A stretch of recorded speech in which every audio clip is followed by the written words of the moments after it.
Welcome to KBBY News with AC McCluster, Dick Wilson, Walter Jones, and Chip Wellington. Welcome to KBBY National News. I'm AC McCluster here with my partner Dick Wilson. Today we will be reviewing the historic events that took place on the beaches of Normandy, France. Yesterday, Allied troops invaded the German-controlled beaches of Normandy. While it was a solid step forward for the Allies, it took a brutal price in bloodshed. On Omaha Beach, our troops took the lion's share of the losses, with minimal casualties coming on the beaches of Gold, Juneau, Sword, and Utah, which in total approximately 4,000 Allied troops lost their lives and nearly 2,500 American soldiers, and thousands more were wounded. While so much blood was lost in the pursuit of liberty, we also send our deepest sympathies to the thousands of mothers, fathers, wives, and other family members of our extraordinary young men who lost their lives far too young. We now take you out to action reporter Chip Wellington, live from Normandy. Chip! Yes, Dick. It's like a page out of hell out here. It's simply unbearable to witness the aftermath of yesterday's horrific, yet courageous events. Men from across our states, fathers and sons, brothers and husbands alike, have come together for the common good of protecting freedom across the world, many of which sacrificed their bodies, even their lives. Their suffering wasn't done in vain, however, as it is reported that over 156,000 Allied troops have successfully stormed these previously German-occupied beaches on Tuesday. The brigade was under the diction of General Dwight D. Eisenhower, former recipient of the Distinguished Service Medal in the previous World War, and prior to this battle, of the Allies in Northern Africa, Sicily, and other mainland regions in Italy. This victory appears to be a huge first step in controlling mainland Europe for the Allied forces. And while the immediate aftermath of yesterday may seem brutal, it can pay huge dividends in the long run for our troops. Chip, as more reports come in from those surrounding the war effort, this seems to be a bold and effective initial strike at regaining French territory. Can you tell us more about the conditions of the battle yesterday? Yes, Dick, I'm honored to be here with a brave young man who was wounded in the line of duty while storming Omaha Beach yesterday. Introduce yourself, son. My name is Private Johnny Ryan, 914th Grenadier Regiment. Where are you from, Johnny? I am from Cincinnati, Ohio, sir. Graduate of Walnut Hills High School. And how did you receive your injury yesterday? After we departed from our vessel, my left arm got grazed by 2 separate bullets the second we rolled up to the beach. And when I hit the deck, I fell behind a couple of ranks from my regiment. And as they advanced, I covered up behind a wall, and luckily I was able to keep cover from any further injuries, until I was picked up by my comrade as they treated my wound. Wow, we're lucky to have you, Johnny. What can you tell me about the overall feeling of the troops before you stormed the beach? None of us knew quite what was coming, but we all prepared for the worst, since some of my comrades and myself are coming off some rough times after our service in Sicily. We all seemed to have a hardened sense of determination going in, but even the most tenured soldiers were sweating bullets, literally, huh? But the rough waters approaching the beach did nothing to ease our stomachs. A lot of us got sick, but nobody cared. We were too busy focusing on kicking some ass on that beach. What was it like once the fighting began? It was all ablaze to me, just like every other battle is. You're too busy living the moment to think. If you think, you're toast. Even the bullets I took didn't have much of an effect on me until hours later. My adrenaline was way too high at the moment. But once it hit like a tornado. And while I am rarely able to cry about my fallen brothers, but it just weighs on you. You gotta try and stay positive through. It's the only thing that keeps you alive out here. But hey, I hear we really hit him right in the kisser by the end of yesterday. So we'll keep on kicking. Chip, that really sent a shiver down our spines. It is now our great honor to send you out to national news correspondent Walter Jones with his sit-down with none other than General Dwight D. Eisenhower. We're lucky to have you here, General Eisenhower. Thanks, but please, call me Ike. Do. Now reports have come in that our troops are making a major push in the war effort. Could you attest to that?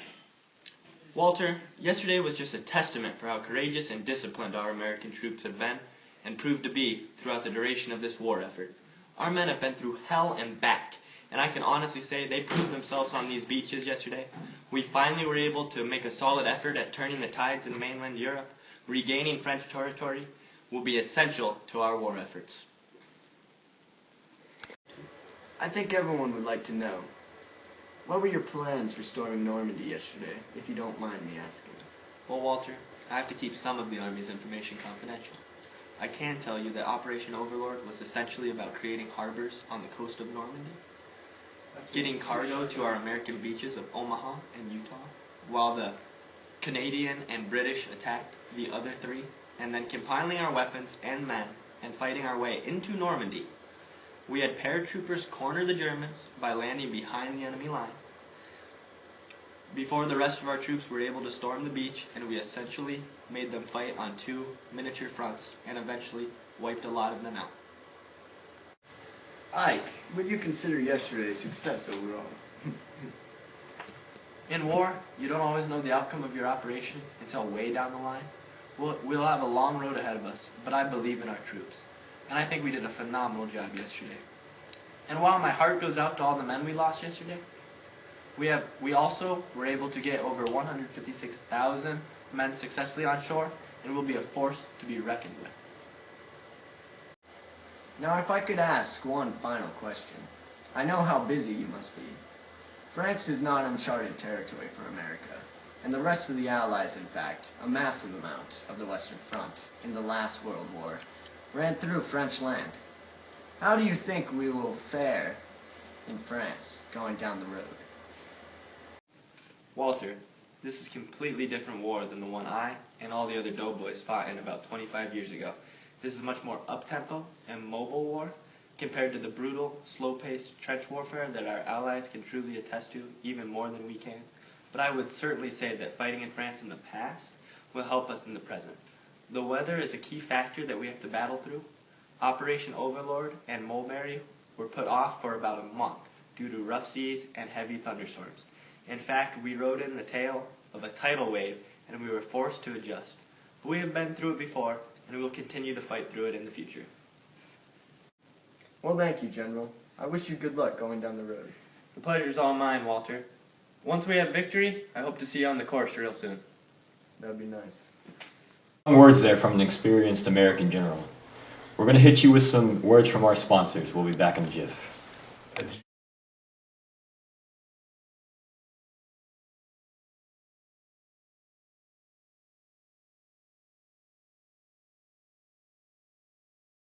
You are my sunshine, my only sunshine.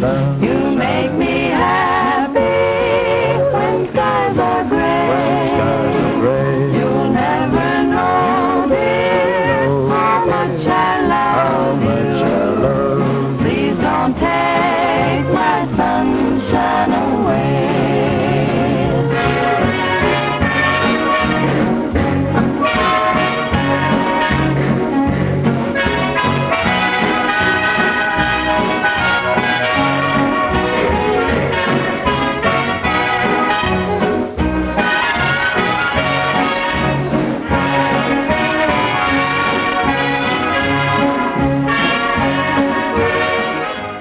Coca-Cola.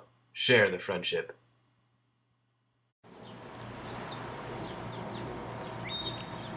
What makes a man? Is it his ability to bring in the fine dames? To be able to give the look? Having a great body like this man? No. It's about the smokes. It's all about the smokes. It's about the best smokes. And the best smokes are cool.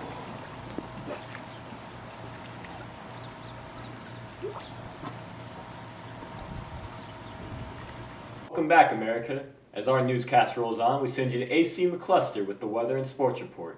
AC? Thanks, Dick. We start off with a nice little cloud system here in Boston. Nice 76 degrees. Good idea to take your lady out at night like this, gentlemen. We'll see this cloud system move here from the east all the way through the Midwest and up to the Seattle area, where it's going to get a little rainy. So bunker up, America. And you know where I'll be this weekend? A nice 82 degrees in Miami. Partly cloudy, but it's okay. UV rays can't get to me that way. We'll see this little heat move all the way through to a nice 99 degrees in San Antonio. Take it up here to 103 degrees in Phoenix, where it's literally hot enough to cook an egg. Finish off in A sweltering 92 degrees for San Francisco. Better get that suntan lotion, lady. In sporting news, the New York Yankees traveled to Fenway Park to take on the Boston Red Sox. The Red Sox went on a scoring fiesta, outscoring the Yankees 8-1. The winning pitcher, Houston, now has a record of 7-2. Early Cy Young Award candidate? Question mark? The Detroit Tigers traveled to Comiskey Park to take on the Chicago White Sox. Tough game, but the White Sox came out with a score of 3-1. Grove's on the mound, and he now has a record of 5-4. And the Boston Braves, the lesser-known cousin of the Red Sox, traveled to Polo Grounds to take on the New York Giants. Boston couldn't get any offense going and only mustered up 2 runs, while the Giants scored 6, beating them with that score of 6-2. Feldman was on the mound. He got the win. He moves to 4-1. In other sports news, the U.S. Open is canceled for the weekend as a result of D-Day. And we're not looking so hot on the Summer Olympics as a result of the war also. And a big salute to those boys out on the beaches fighting for America. We love you. Thank you, AC. The Olympics sure would be interesting this year with all that's going on around the world, but the war effort does come first. Well, America, it's been a hectic couple of days this past week, but it's looking brighter for our boys overseas. It was great being in your homes this afternoon. Thanks for tuning in. And until next time, here's thinking about you, America.